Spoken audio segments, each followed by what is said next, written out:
Salut tout le monde et bienvenue dans cette nouvelle Deep Dive. On plonge aujourd'hui dans un rapport captivant du Conseil de la concurrence marocain, Oui. la monographie automobile de janvier 2025. Mm. On va explorer les tendances mondiales de l'industrie automobile Ah oui, en se focalisant sur le Maroc et la montée en puissance des véhicules électriques. d'accord. Préparez-vous, on décrypte tout ça ensemble. C'est un sujet passionnant. Oui. Et ce rapport nous offre une analyse vraiment approfondie du secteur à l'échelle mondiale et nationale.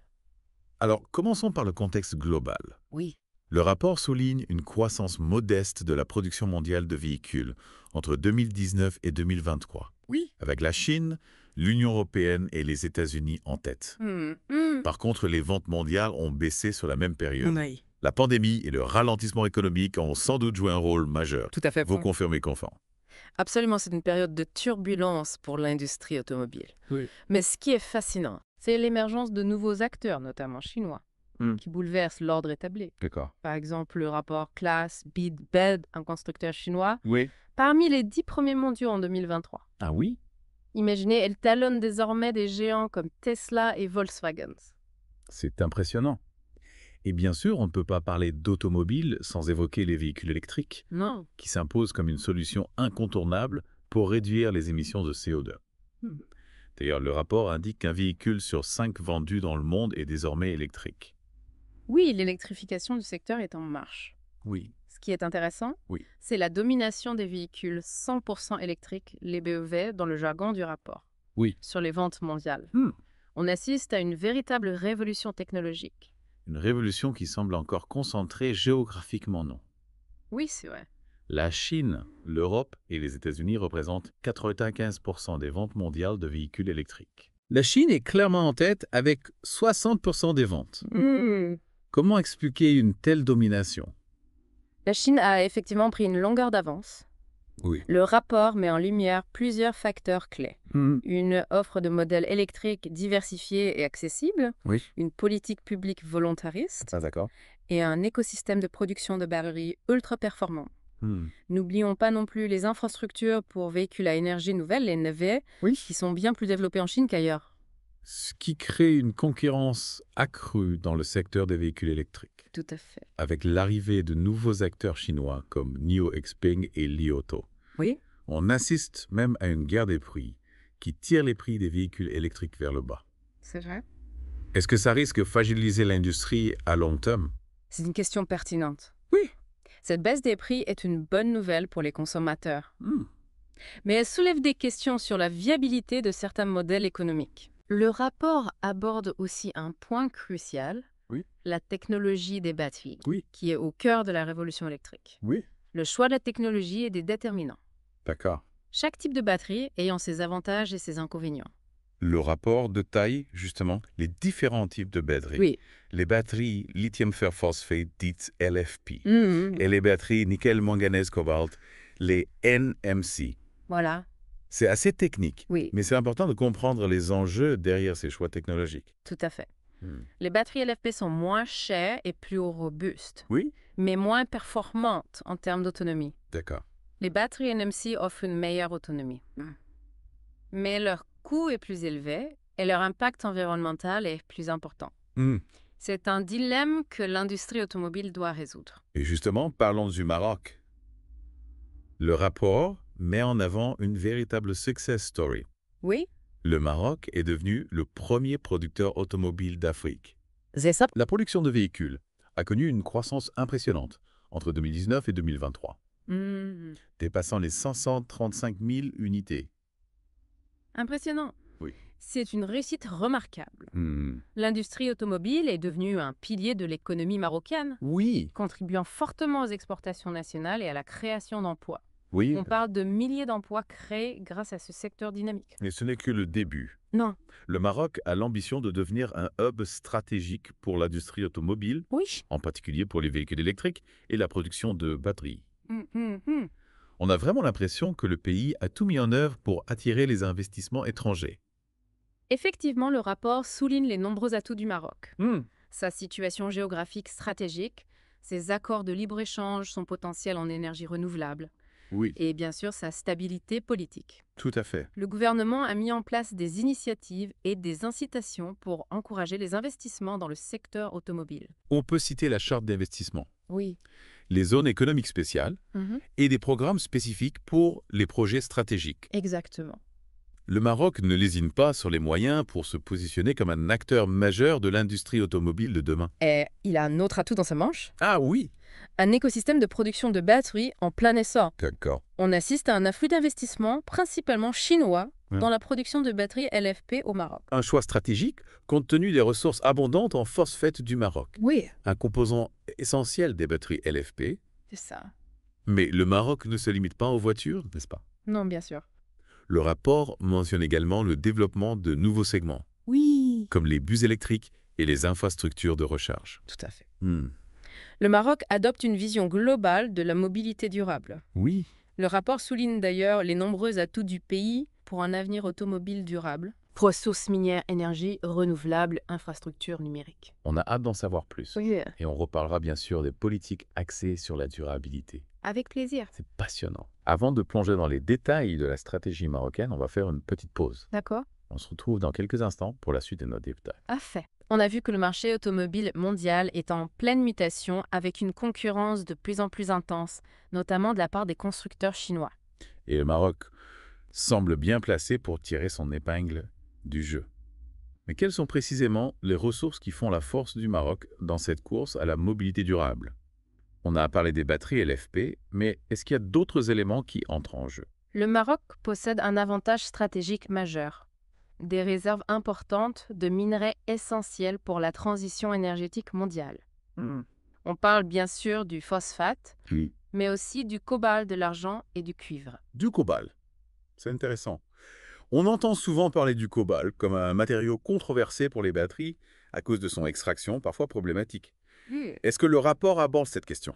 Oui, absolument. D'accord. Le rapport souligne que l'approvisionnement en minerais stratégiques est devenu un enjeu géopolitique majeur. La Chine domine actuellement la production et le raffinage de nombreux minerais utilisés dans les batteries, notamment le cobalt. Donc le Maroc a une carte à jouer en développant une production de cobalt responsable et en s'imposant comme un fournisseur fiable pour l'industrie automobile mondiale. Exactement. Et le rapport met en avant les efforts du Maroc pour promouvoir une exploitation minière durable et respectueuse des normes environnementales et sociales.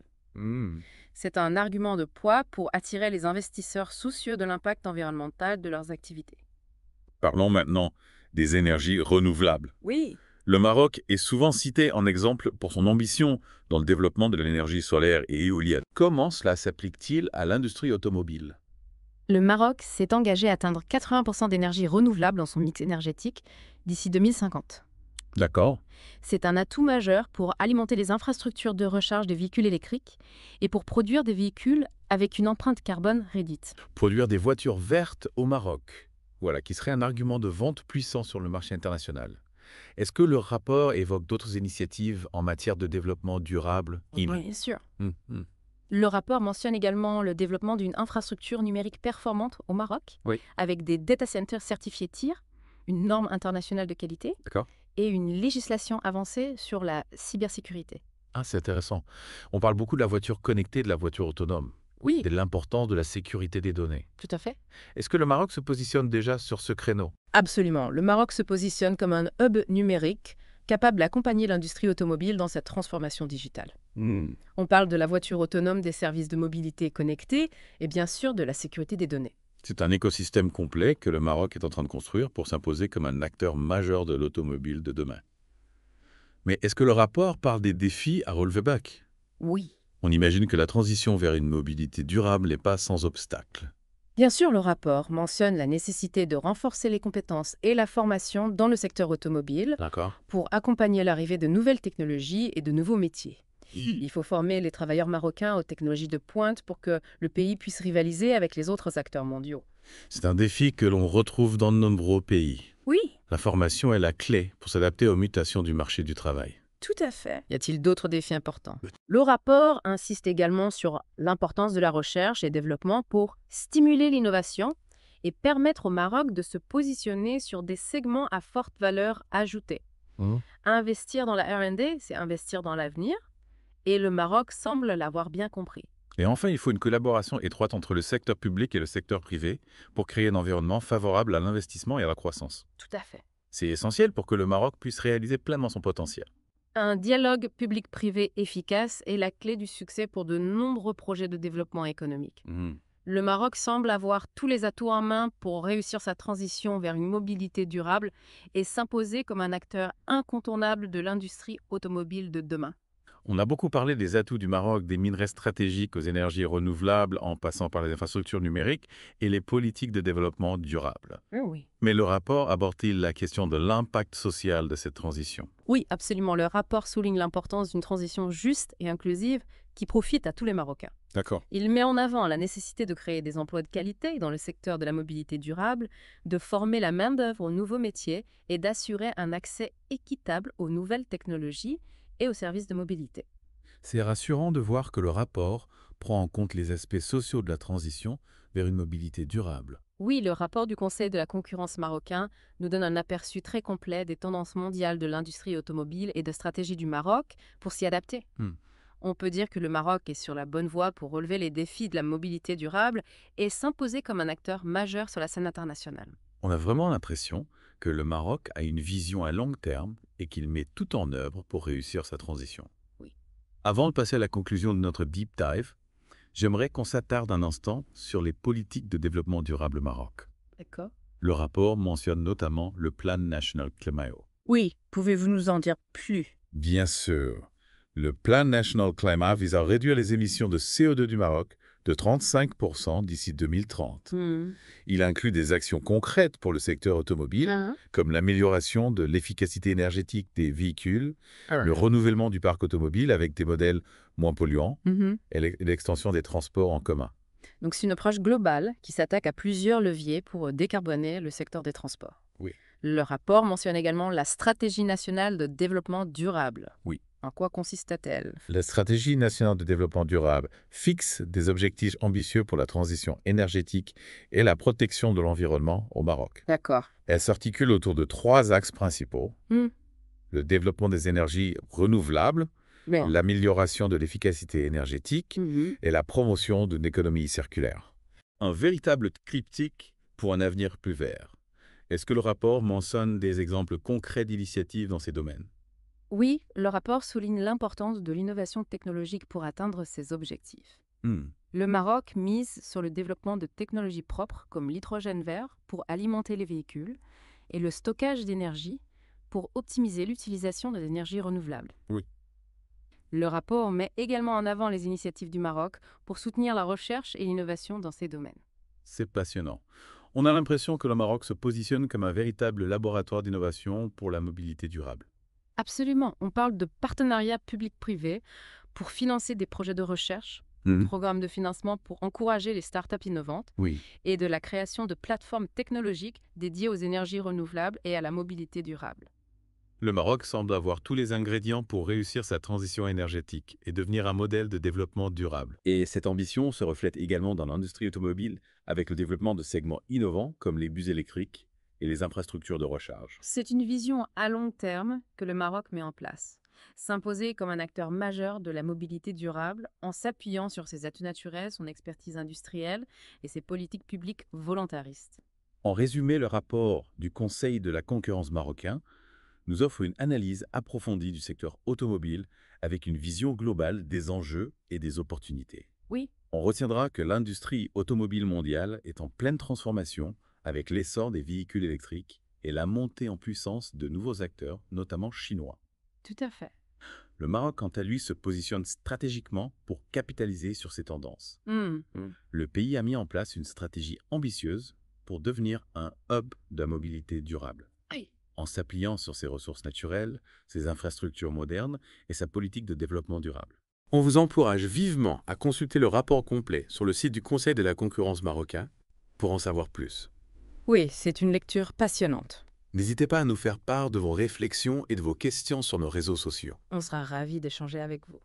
On se retrouve très bientôt pour une nouvelle Deep Dive. À bientôt. À bientôt.